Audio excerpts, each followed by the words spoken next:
Okay, let's open with prayer. Давайте начнем с молитвы. Our Heavenly Father, we thank you that you are the great God, the creator of the heavens and the earth.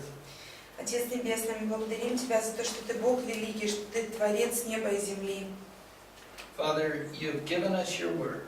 Ты, Отец, Ты дал нам Слово Твое.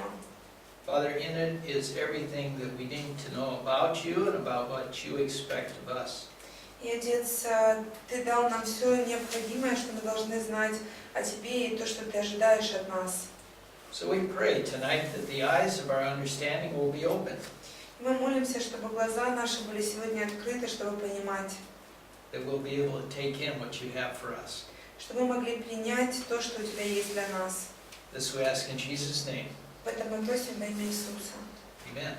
Аминь. Okay, so we'll start with the book of Joel, Мы начнем с вами с книги Иаиля. and then what Joel is asking of the people. И то, что Иаиль спрашивает у людей, We'll просит у людей. take a look at how they responded, how well they responded. Ну и посмотрим, какой отклик был у этих людей, как они вообще это все приняли.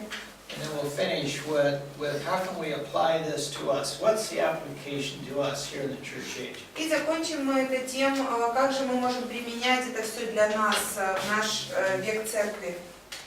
So turn to the book of Joel. Давайте откроем книгу Иаиля. Joel was written about 835 years before Christ. Иаиль, книга Иаиля была написана в 835 году до Рождества Христова.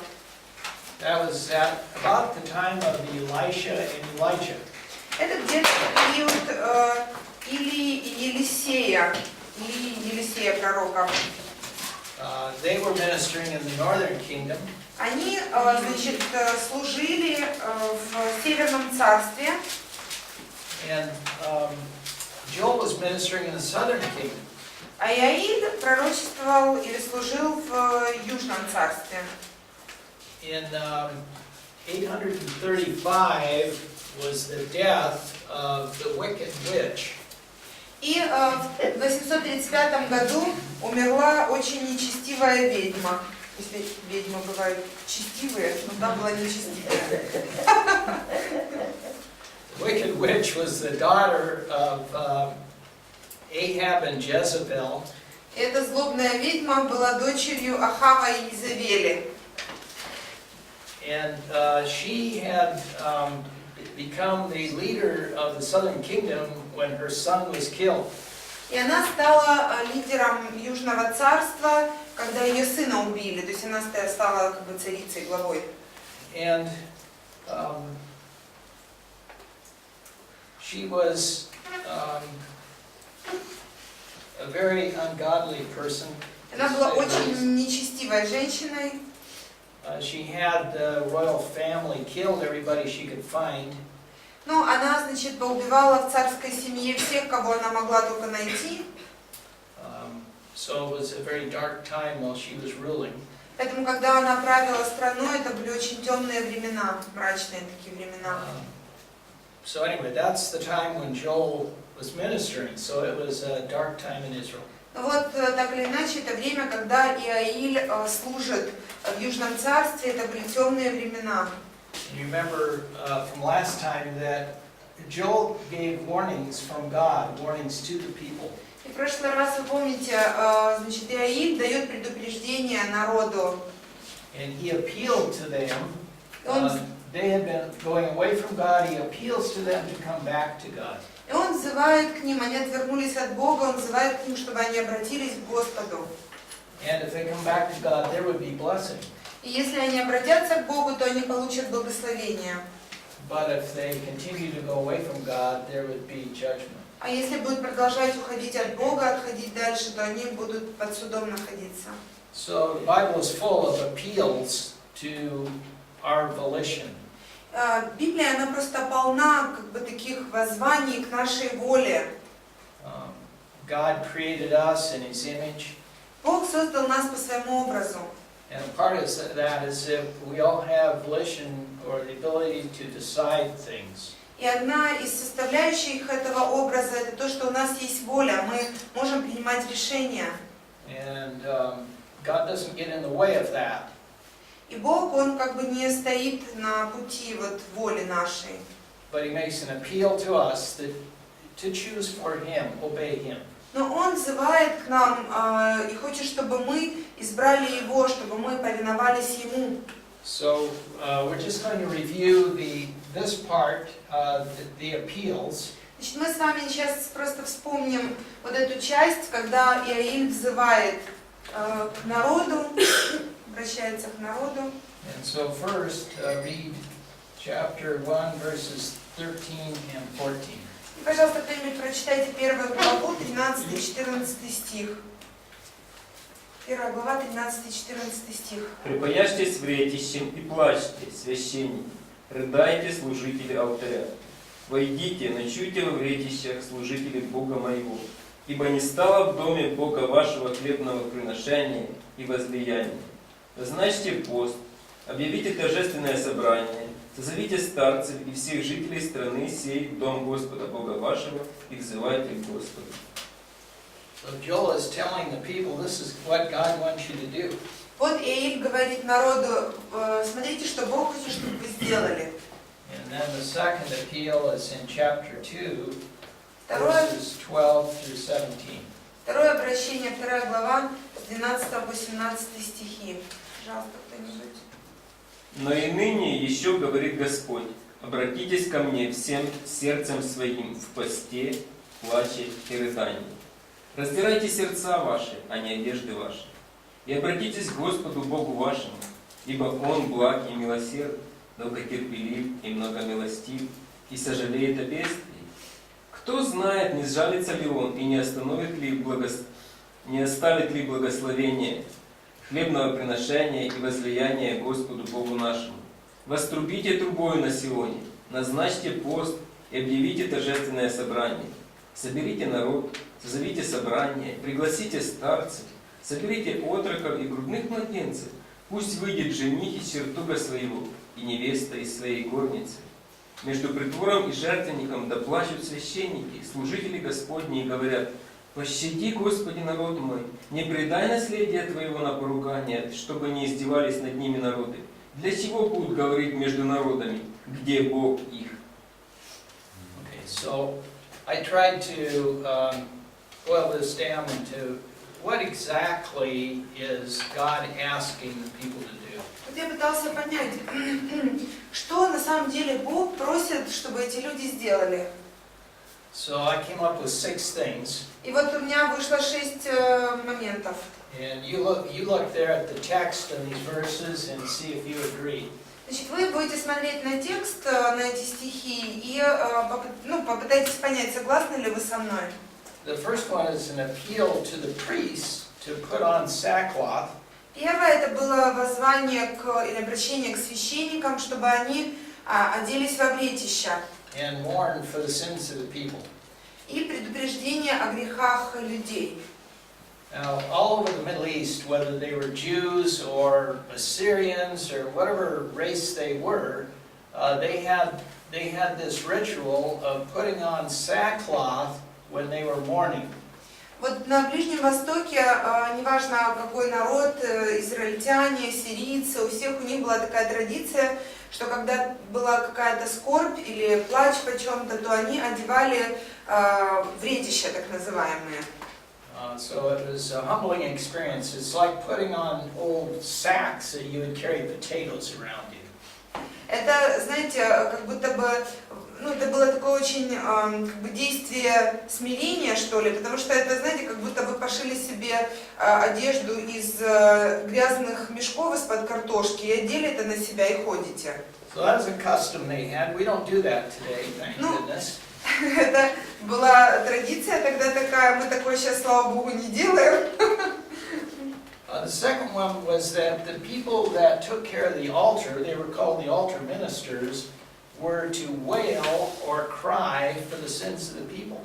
И второе, что он просит, служители алтаря, те, которые у жертвенника служили, они должны были плакать и взывать о грехах народа своего.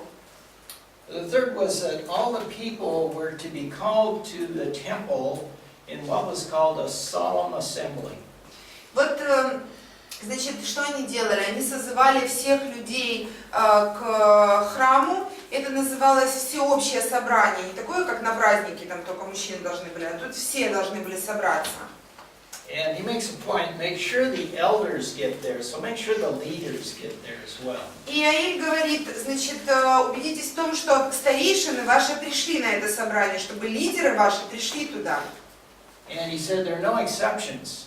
Без исключения. So if you got married tomorrow, you have to forget about your honeymoon and come to the temple. То есть, если даже ты сегодня женился, завтра ты должен забыть о своем медовом месяце и идти в храм. То есть нет исключения ни для кого. And if you have a little baby that's still nursing, you have to bring the little baby. Если ты только родила младенца и тебе нужно кормить младенца, ничего страшного, собирайся, иди в храм. So you get the idea. Everybody is to come to this assembly in Jerusalem at the temple. То есть идея такая, абсолютно все должны собраться и прийти в Иерусалим к храму. And everybody that is there is to cry out to God in prayer. А те, кто там находился, ну или, может быть, когда они уже собрались все вместе, должны были взывать... нет, все-таки те, которые в Иерусалиме находятся, все это время, пока там все собираются, они взывают к Богу, плачут к Богу. So that's the fourth thing. Вот это четвертое, что Бог хочет от них. And the fifth thing is that everybody there is to turn from running away from God to running to God. Пятое, что они должны были отвернуться, вот они все бежали прочь от Бога, они должны были повернуться и бежать к Богу. So it's not like confession of sin where you confess sin and then you go back and sin again. He said, I'm tired of your sinning. I want you to be in fellowship. I want you to continue walking with me. Это не то, что, знаете, как исповедание греха. Исповедовал грех, и потом дальше возвращаешься, делаешь то же самое все время. Он говорит, нет, мне это уже надоело, Бог говорит. Вы должны это все оставить и находиться со мной в общении. Because it turned back to me with all your heart. И он это называет «обратитесь ко мне всем сердцем своим». And then the last one is that all are to fast, weep, and mourn because of their sin. И последнее, что он хочет от них, чтобы они постились, рыдали и плакали из-за своих грехов. Okay. So the priests are to put on sackcloth. Значит, священники должны одеться во влетище. The altar ministers are to cry out and mourn. Служители жертвенника должны плакать и скорбеть. The people are all to gather in the temple. Люди все, весь народ должен собраться к храму. They're all to pray to God. Все они должны молиться Богу. They're all to turn back to God with their whole heart. И все они должны обратиться к Богу всем сердцем своим. And they're all to fast, weep, and mourn because of sin. И все они должны поститься, рыдать и скорбеть из-за грехов своих.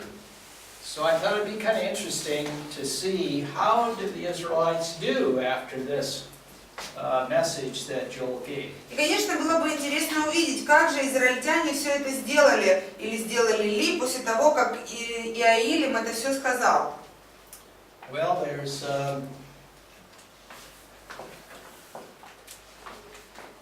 over 200 years of history that we can look at. Ну, там где-то 200 лет истории, на которые можно посмотреть. And in that history there were 6 good kings. И за это время было всего 6 хороших царей. So the first one was Joash. He was a king right after the wicked witch. Значит, первый был, наверное, Иоас, я точно не помню, который был первым после этой злобной ведьмы, стал царем. Yeah. Anybody remember anything about him? What caused him to be a good king? What helped him to be a good king? Кто помнит что-нибудь об этом царе и что помогло ему быть хорошим царем? He became king at the age of 7, by the way. Он, кстати, стал царем, когда ему было 7 лет, чтобы вы понимали. Священник. Priest helped him. Yeah. Да. He had a priest that was a godly man, and he helped him follow the Lord. У него был священник, который, ну не у него, а вообще там был священник, который был благочестивым человеком и который помог ему следовать за Господом. And it's amazing, God kept him alive, that priest alive, till he was 130 years old. И поразительно, что Бог держал этого священника в живых до 130 лет дожил. That was old for those days too. Для того времени тоже это был уже старый человек. Реально, это было очень долго. But unfortunately, when the priest died, the king went away from the Lord. He went the wrong direction. Но, к сожалению, когда священник этот умирает, царь снова отвращается от Господа и начинает идти совершенно в неправильном направлении. So he did a few of these 6 things, but not most of them. Ну, значит, он сделал некоторые из этих вещей, которые Бог просил, но не все. The next good king was Uzziah. Следующий хороший царь был Осия, да? And he did some good things and followed the Lord, but he also did some bad things. He didn't follow many of these 6. Значит, он тоже сделал некоторые хорошие вещи, но также он наделал и неправильных вещей, и не все вещи, которые просил Иаиль, ну, Бог просил через Иаиля, он тоже совершил. The next king, his son Jotham, he followed the Lord most of the time. It's a son of Uzziah. Значит, сын Осии Иофам. He did a few of these things, but not many. Он тоже, ну, некоторые из этих моментов исполнил, но не все и далеко не все. The next one was Hezekiah. Следующий был Изекия. And Hezekiah, God says about Hezekiah that he followed the Lord with his whole heart. Бог говорит об Изекии, что он следовал за Господом от всего сердца или всем сердцем своим. And he went into the temple and he cleaned out the temple of all the idols. Значит, он ходил в храм, и он очистил вообще храм от всех идолов. And he brought back the Passover. They celebrated the Passover. И он восстановил праздник Пасхи, они начали праздновать Пасху с ним. But we don't read things about sackcloth or fasting or having a solemn assembly where everybody comes together.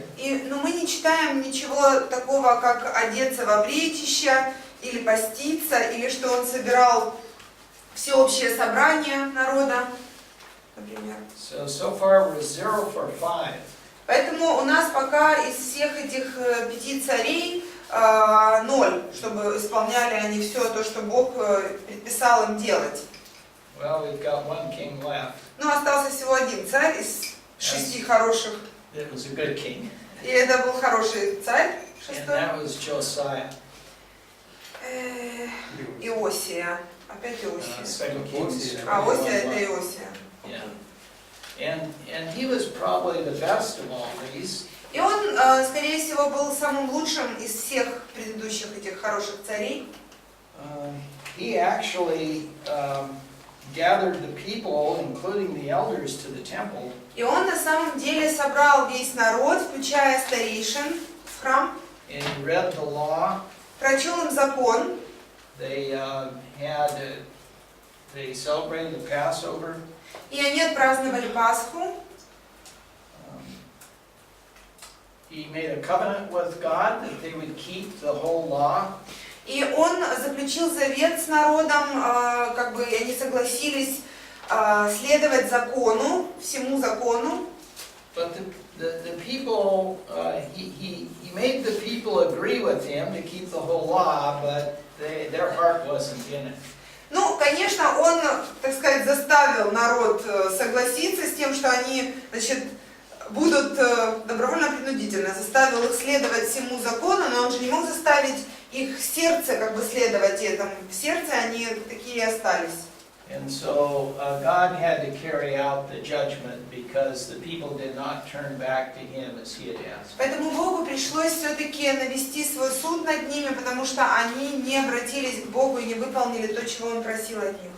Now there's an example in the Bible, or at least two, where they did a pretty good job of doing what God had asked them to do. Ну, в Библии есть, в общем-то, пару примеров, которые неплохо справились с задачей, которую Иоанн нам представляет. And one is with one of the most fierce nations in the world. Ну, один из примеров – это случай с таким народом, наверное, одним из ужаснейших народов в мире. These people weren't God's people at all. Эти люди, этот народ не был Божьим народом, далеко не был. Let's turn to the book of Jonah. Давайте откроем книгу Ионы.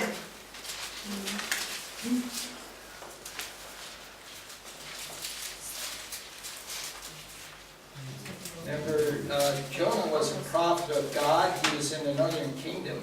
Помните, Иона был пророком Божьим, и он жил в Северном царстве. God asked him to go to Nineveh to preach to the Assyrians. Бог сказал ему идти в Ниневию и проповедовать ассирийцам. And he went in the other direction. А он побежал себе в другую сторону абсолютно. But God brought him back, and so finally he did go to Nineveh and he preached there. Но Бог вернул его, и все-таки в итоге ему пришлось пойти в Ниневию и там проповедовать.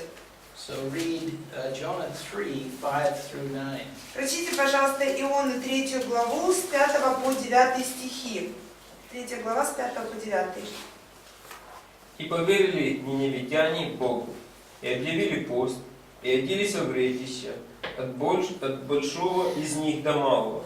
Это слово дошло до царя Ниневии, и он встал с престола своего, и снял с себя царское облачение свое, и оделся во вретище, и сел на пепле. И повелел провозгласить и сказать Ниневии от имени царя и вельмож его, чтобы ни люди, ни скот, ни волы, ни овцы ничего не ели, не ходили на пастбище и воды не пили. И чтобы покрыты были вретищем люди и скот, и крепко вопияли к Богу, и чтобы каждый обратился от злого пути своего, и от насилия рук своих. Кто знает, может быть, еще Бог умилосердится и отвратит от нас пылающий гнев свой, и мы не погибнем. Well, that's interesting. Вот интересно. These people in Nineveh who, I don't know whether they even heard about Joel and his ministry. Ну вот люди Ниневии, народ Ниневии, я не знаю, вообще слышали они когда-нибудь о Иаиле, его служении? But when they heard Jonah saying that Nineveh is going to be destroyed in 40 days unless you turn back to God, they turned back to God. Но когда они услышали, что говорил им Иона, что если вы не обратитесь к Богу, то через 40 дней вы будете все уничтожены. И они обратились к Богу. So 5 says that they believed in God. В 5 стихе говорится, что они поверили Богу, написано, поверили ниневитяне Богу. And then what did they do? И что они сделали? They announced the fast Announced a fast and put on the sackcloth. and put on sackcloth. И оделись во вретища. And how many of them did it? И сколько людей из них это сделало? All of them. All of them. Все. And even the king. Даже царь. And he issues this proclamation. И он издает как бы свой указ, провозглашает там что-то. And what was the proclamation? И в чем был его указ? So nobody would eat, even animals. Yeah. Смотрите, какой бог стоял. And everybody's going to be covered with sackcloth. И все должны быть покрыты вретищами, и животные даже. Yeah. All of them should repent, even animals, you know. Даже коровы должны были покаяться, и овцы. And they're to call out to God earnestly. И все они искренне от всего сердца взывали к Богу. And I like 9. I don't know whether they got their Bible doctrine, but they had it. Ну вот мне нравится 9 стих, я не знаю, откуда у них эта библейская доктрина появилась, но она у них была. They say, who knows? God may turn and relent. Они говорят, кто знает, может быть еще Бог умилосердится и отвратит. So they knew that God was not obligated to relent, but they prayed that He would. Они знали, что Бог не обязан умилосердиться и отвратить свой гнев, но они знали, что Он может. And of course God did relent. И, конечно же, Бог отвратил свой гнев, Okay. помиловал их. So what does all this have to do with us? Так а к чему это все вообще? Как это к нам относится? The New Testament doesn't talk about us putting on sackcloth. Новый Завет не говорит нам, чтобы мы на себя одели вретища. And we don't have these customs of fasting. И у нас нет такой традиции вот поста, когда скорбь, да, у них было. In the same way that they are told to turn back to God, we're told to turn back to God. Но точно так же, как им было сказано обратиться к Богу, и нам говорится обратитесь к Богу. And we're going to take a look at what Paul had to say about it. И мы посмотрим с вами, что Павел говорит об этом всем. But Paul got some of his ideas from Isaiah. И Павел берет некоторые из своих идей у Исаии. So let's take a look at Isaiah, 1 Isaiah 2, verse 5. Давайте сначала мы глянем на Исаию, 2 глава, chapter 2, Chapter 2, verse 5. 5 стих. Исаия 2, 5. «О, дом Иакова, придите и будем ходить во свете Господнем». Okay. So this is a concept that is often used in the New Testament. Вот эта концепция, которая очень часто используется в Новом Завете. Come, O house of Jacob, and let us walk in the light of the Lord. «Приди, дом Иакова, и будем ходить во свете Господнем». And then turn to Isaiah 51:17. Давайте откроем главу 51, 17 стих. 51:17, right? 61:17. 51:17. 51:17. «Воспрянь, воспрянь, восстань, Иерусалим, ты, который из руки Господа выпил чашу ярости его, выпил до дна чашу опьянения, осушил». Does that say arouse, arouse, or wake up, wake up? Okay. У нас воспрянь, воспрянь, как проснись, проснись, восстань, да? Воспрянь это. So just remember that, wake up. Вот помните вот это слово пробудись или воспрянь, как у нас старинное немножко. 51 or 52, verse 1. 52, 1 стих. «Восстань, восстань, облекись в силу твою, Сион, облекись в одежды величия твоего, Иерусалим, город святой, ибо уже не будет более входить в тебя необрезанный и нечистый». Okay. And then chapter 60, verse 1. Потом 60 глава, 1 стих. «Восстань, светись, Иерусалим, ибо пришел свет твой, и слава Господня взошла над тобою». Does it have arise or wake up there? We have arise Okay. and like shine or I don't know, like show you light or something. Yeah, How yeah, to. yeah. Okay. Paul will refer to this, so we're going to go now to what Paul has to say about it in Ephesians chapter 5. А мы с вами теперь посмотрим, что Павел говорит об этом всем в 5 главе Ефесянам.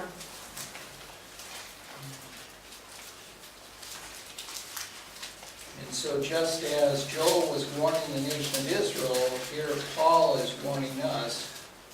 Точно так же, как the same as Joel. Just as Joel was warning Israel, Paul is warning us. in Точно this так же, retreat. как Иаир предупреждает Израиль, Павел предупреждает нас с вами.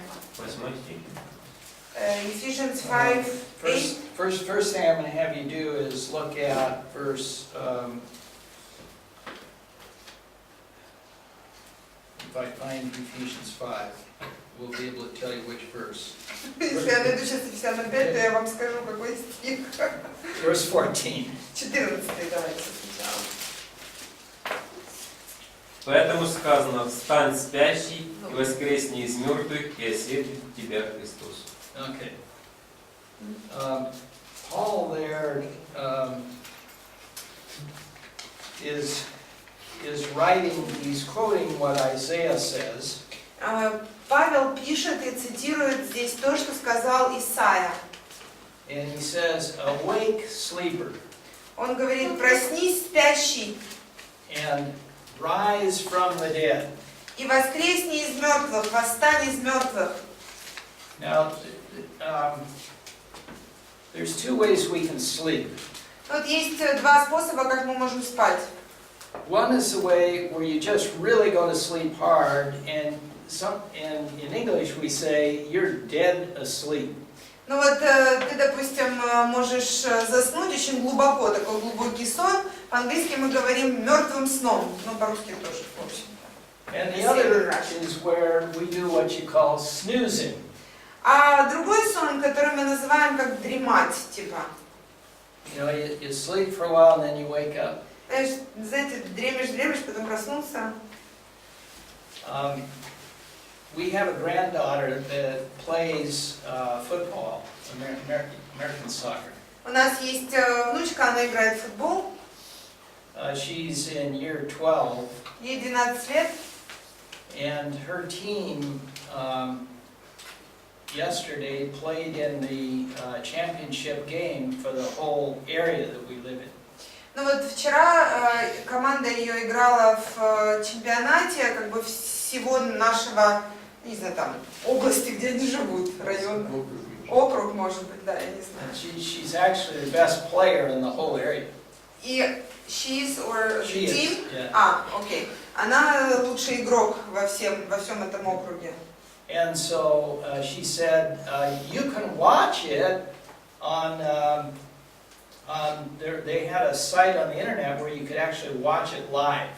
Значит, ну, у них есть сайт в интернете, и можно посмотреть игру, когда она прямо идет, да, ну, как это, онлайн, да? Yeah. Прямо во время игры. So I said, sure, Я сказал, we'll watch it. Я сказала, ну, конечно, мы посмотрим обязательно твою игру. And then I looked to find out what time it was on. А потом я глянула, во сколько эта игра будет по времени.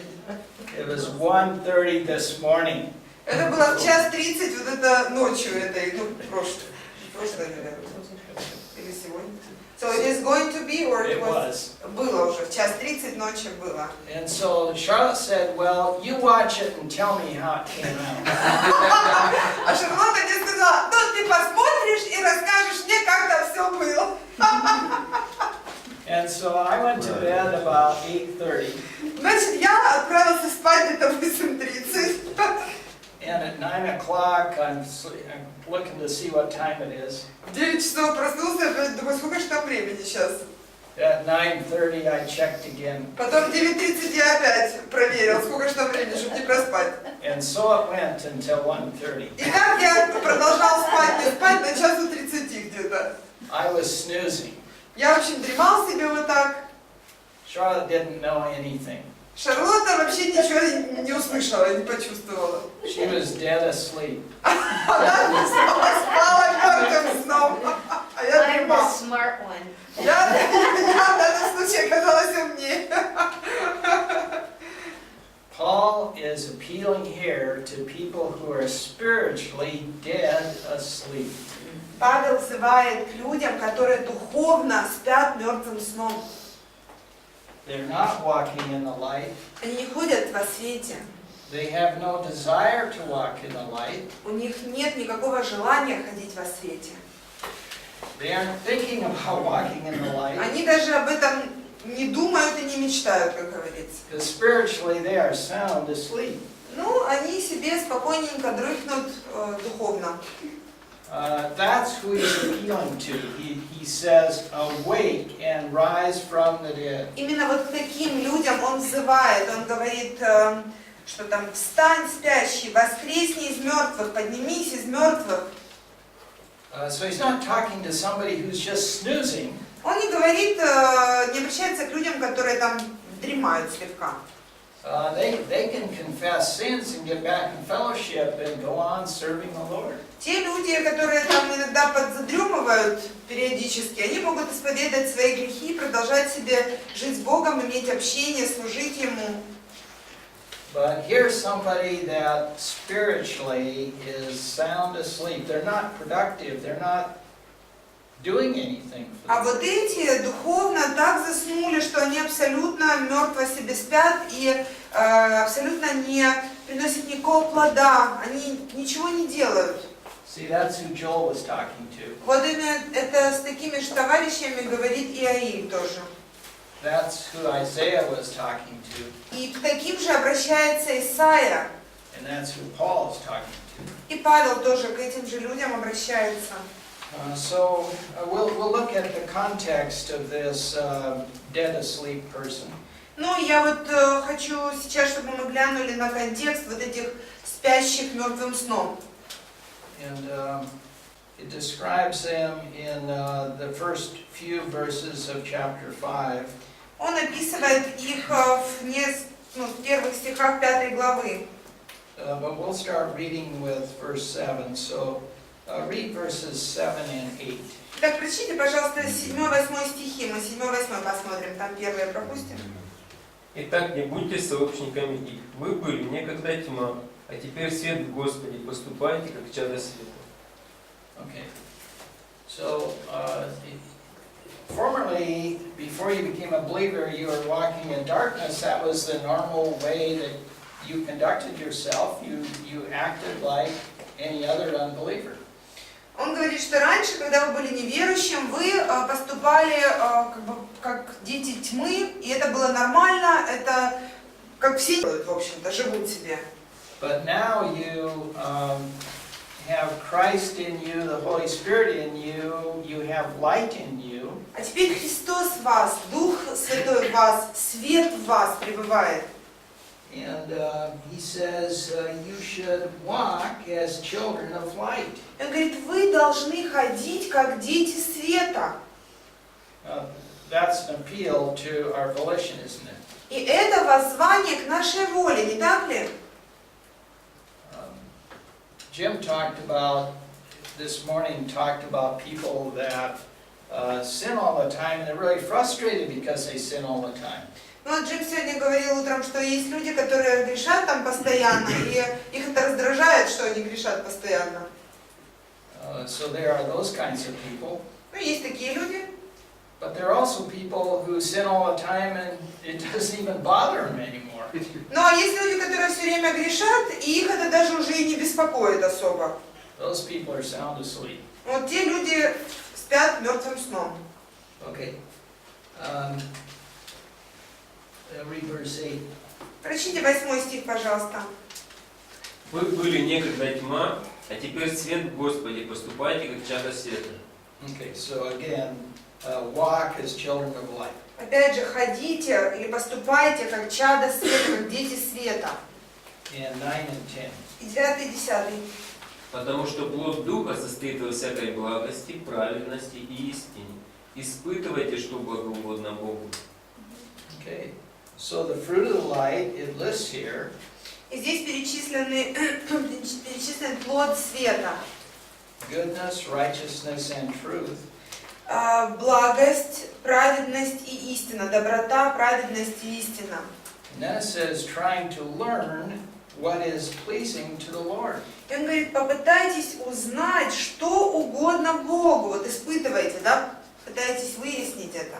So learn there is examine, to examine what's pleasing to the Lord. То есть это слово означает исследуйте, проверьте, попытайтесь понять, что же угодно Богу.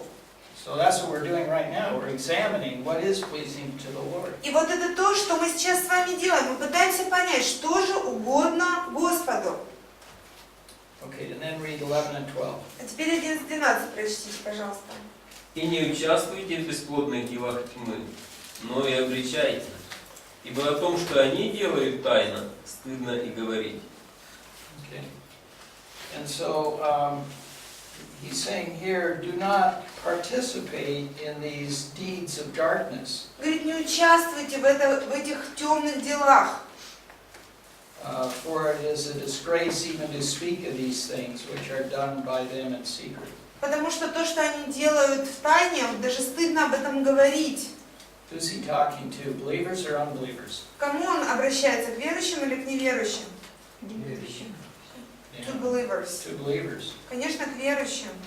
So they're participating in these things. They're just doing the things that the unbelievers do. То есть они, верующие, участвуют в таких же делах, которые неверующие делают.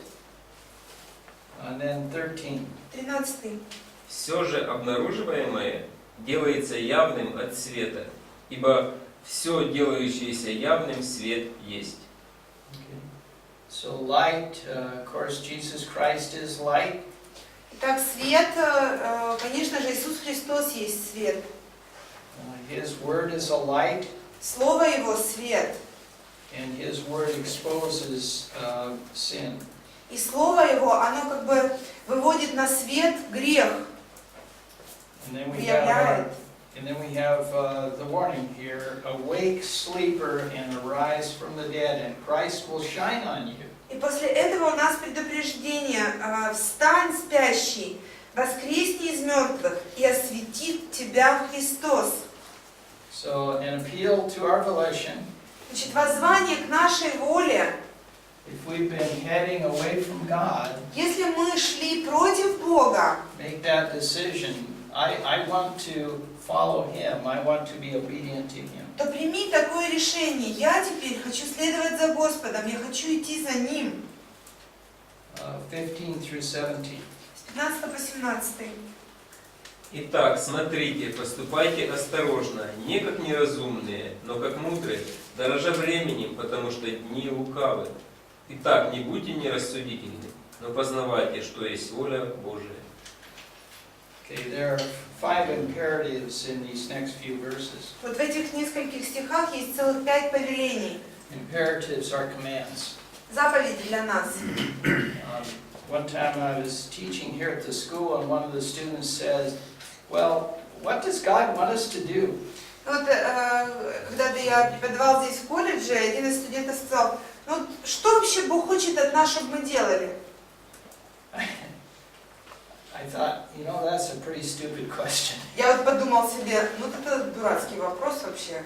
We have a whole book full of what God wants us to do. Вот у нас целое книжище написано, чтобы мы знали, что Бог хочет, чтобы мы делали. So I didn't tell him it was a stupid question. Я, конечно, не сказала ему и студенту, что это был глупый вопрос. But we had been studying Ephesians, so I took him to this passage. Но вот мы изучали Ефесянам, поэтому я открыл этому студенту вот этот отрывок. So the first imperative is be careful how you walk. Поэтому первое повеление так: смотрите, поступайте, как вы ходите, поступайте осторожно, да, смотри, как ты ходишь. Not as unwise, but as wise. Не как неразумный, но как мудрый. Making the most use of your time. То есть, используя время с пользой. So there's something that from the oldest here to the youngest, we need to make the best use of our time.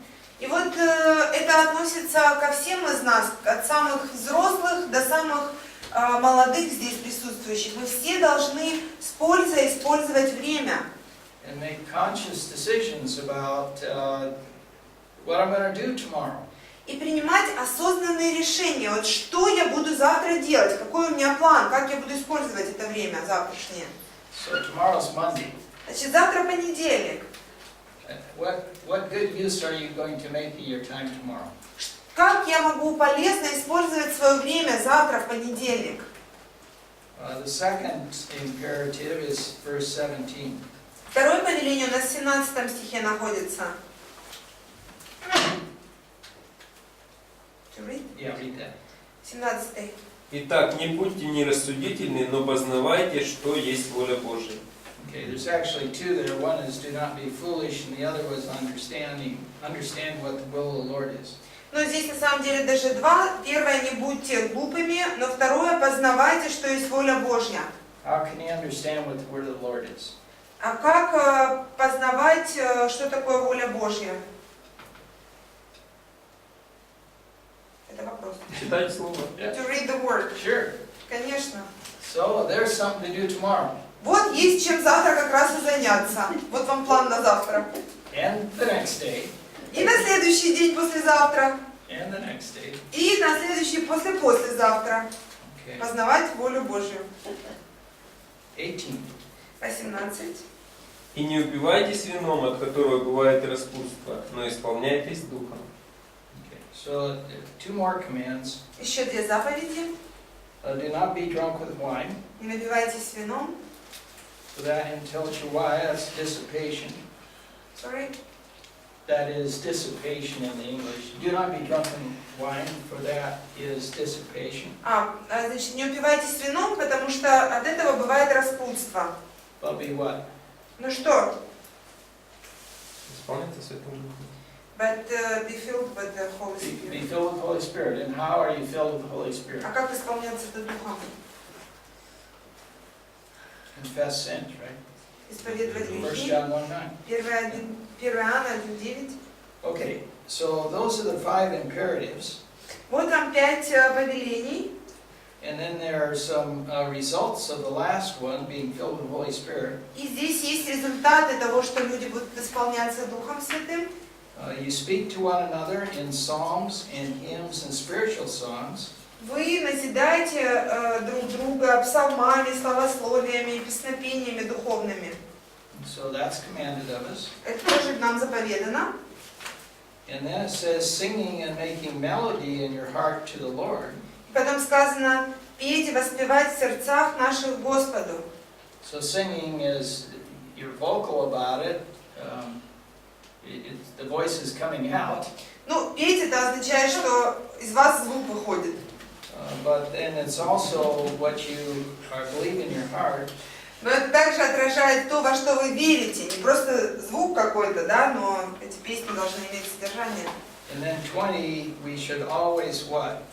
И 20-е, что мы должны делать всегда? Be thankful. Yeah, be thankful. Быть благодарными. And then 21 is, and be subject to one another in the fear of Christ. А в 21-м повиноваться друг другу в страхе Божьем. What's the object of, or what's the opposite of being subject? А что противоположно повиновению друг другу? Ну что как бы противоположно вот этой заповеди? Maybe to rule over...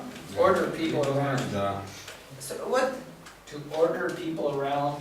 Да, то есть раздавать всем приказы, указы, кому что делать, нарезать задания. Ну, к папе это не относится, особенно по отношению к детям. Ему можно нарезать вам задания. Okay, so what we started out here was this appeal that Joel makes to the nation to turn their thinking. They've been going away from God, turn back to God. Значит, мы с вами начали с того, что Иоанн дает предупреждение народу, они идут от Бога, он говорит, обратитесь и идите к Господу. And if you do, you'll be blessed. Если вы обратитесь, вы получите благословение, And if you don't, you'll be judged. а нет, значит, будет суд вам. And the nation of Israel was judged because they were dead asleep. Народ израильский, он подвергся суду, потому что они спали мертвым сном.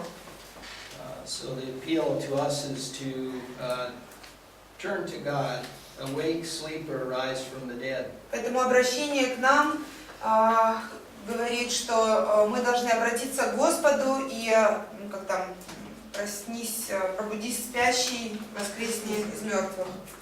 There's a wonderful example of somebody that did this. Ну вот есть замечательный пример того, кто так сделал. You all know him. Все вы знаете этот пример. His name is Daniel. Его звали Даниил. And so turn to Daniel chapter 9. Давайте откроем Даниила, 9 главу. Daniel is an individual that turned to the Lord. Даниил был человеком, который обратился к Господу. And he followed the Lord as a young man all the way through his life till he was at least into his 80s. И он следовал за Господом, начиная с очень молодого возраста, когда он был молодым человеком, и до где-то ему лет 80 было приблизительно. And so we're going to read Daniel 9, starting with verse 3. Мы прочитаем Даниила 9 глава, начиная с 3 стиха.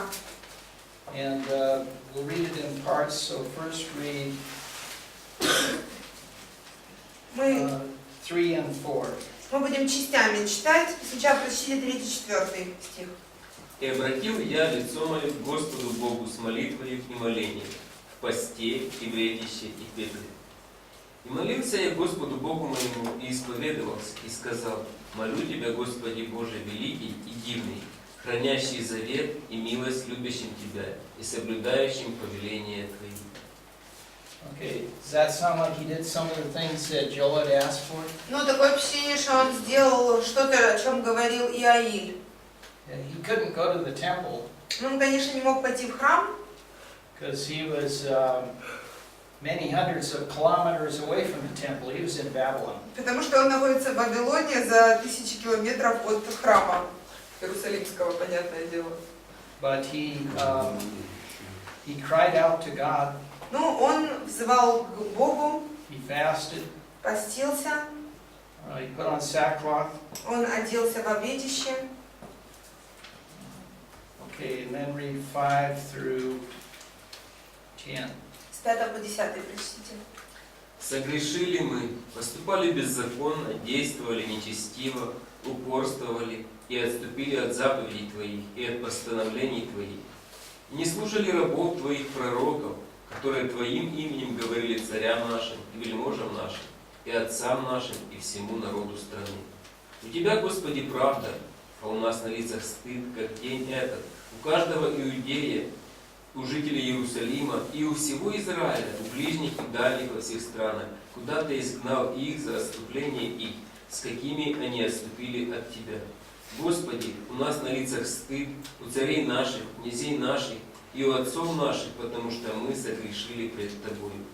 А у Господа Бога нашего милосердие и прощение, ибо мы возмутились против Него и не слушали гласа Господа Бога нашего, чтобы поступать по законам Его, которые Он дал нам через рабов Своих пророков».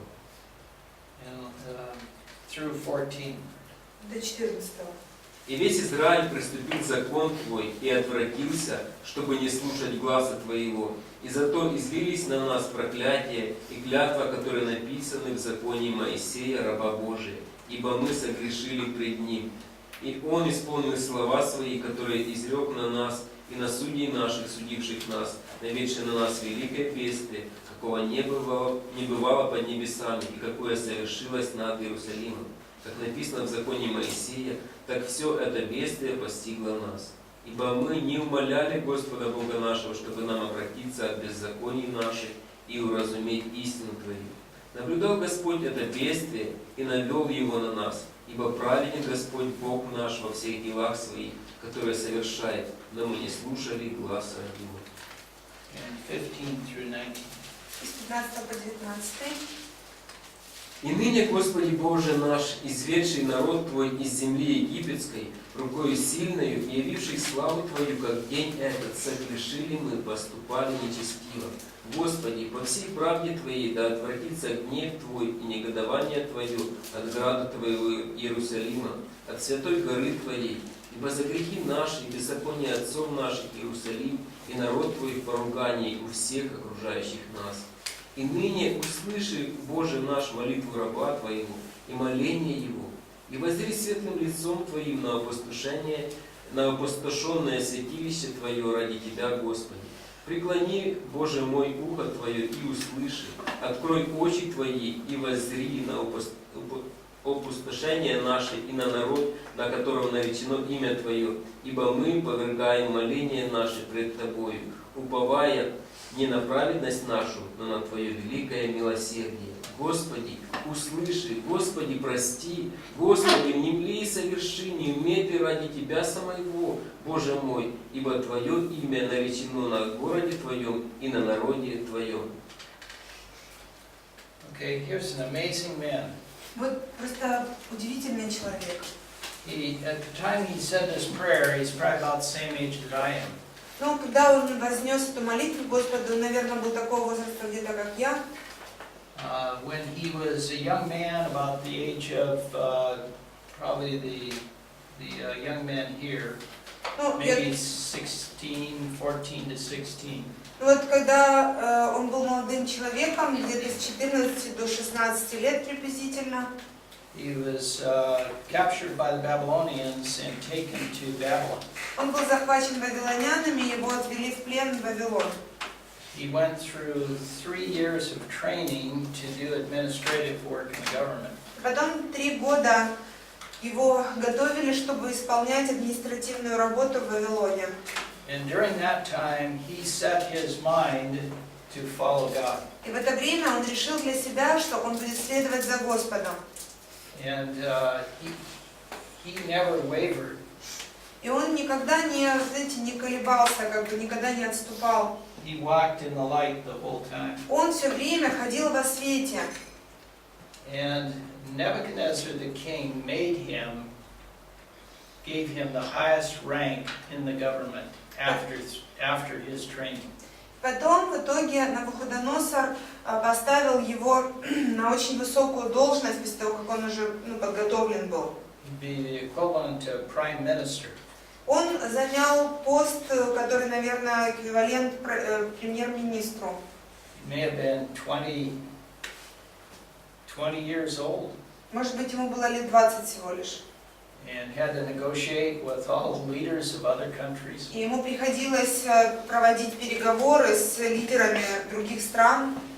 But every time Daniel was asked, he always said, "It's not me, it's God who is the one that gives me light." Но каждый раз, когда спрашивали его о чем-то, он говорил: это не я говорю вам, это Господь дает мне понимание, дает мне свет, просвещает как бы меня.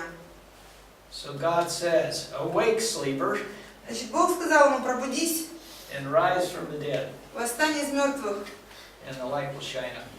и свет воссияет на тебе. So we need to make use of our time. Поэтому давайте использовать наше время полезно, с пользой. Okay. Any questions or comments? Вопросы, комментарии? All right, let's close in prayer. Давайте мы завершим молитву.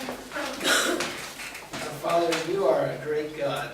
Отец наш, Ты Бог великий. You warn people and warn people and warn people. Ты предупреждаешь людей, предупреждаешь. You're very patient. Ты очень терпелив. And so, because you're so patient, sometimes we ignore you. И из-за того, что Ты так терпелив, иногда мы просто игнорируем Тебя. And sometimes we're just dead asleep. Иногда мы просто спим замертво. But you brought locusts to wake the people up in Joel's time. Но во времена Иаиля Ты наводил саранчу на поля, чтобы пробудить людей. And now you bring wars and bombings and all kinds of things to wake us up. А сейчас Ты наводишь войны и бомбежки и всякого рода бедствия для того, чтобы нас пробудить. Father, help us as believers to walk in the light, Отец, помоги нам, как верующим, ходить во свете, that we might serve you all the days of our life. чтобы мы могли все дни нашей жизни служить Тебе. This we ask in Jesus' name. Об этом мы просим во имя Иисуса. Amen. Аминь.